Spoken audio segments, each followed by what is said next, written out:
అబ్బబ్బబ్బా! ఏంటండి ఎండలు? వేడికి పొయ్యి కాడ తట్టుకోలేకపోతున్నాను. నేనే ఎలా అంటే ఇంట్లో ఉండేదాన్ని. నేనే ఎలా అంటే పనులకెళ్ళేవాళ్ళు, రోజు ఉద్యోగాలు చేసేవాళ్ళు ఈ ఎండలకు తట్టుకోగలండి. మొన్నటిదాకా వరుణదేవుడు కరుణిచ్చాడనుకుంటే ఇప్పుడు సూర్యభగవానుడు భగ భగమంటున్నాడు. ఏంటో అర్థం కావట్లేదు. ప్రకృతి కూడా మన మీద కోపం వచ్చింది. చూస్తారు కదా వైనాడు ఎఫెక్ట్. పాపం కదండి.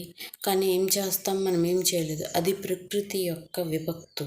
కాబట్టి వాళ్ళు ఎవరైనా వచ్చి ఆ పేరు చెప్పి వచ్చేవాళ్ళు కాదు. మామూలుగా ఎవరైనా మీకు పక్కింటి వాళ్ళకి ఎవరికైనా ఇబ్బంది వస్తే మీకు తోచినంత సహాయం అంటే బట్టల రూపంలో ఇవ్వండి. పాత బట్టలు ఎలాగో పారేస్తాం కదా, మీ పిల్లలు కానీ మీ కానీ వాళ్ళకి సాయం చేయండి.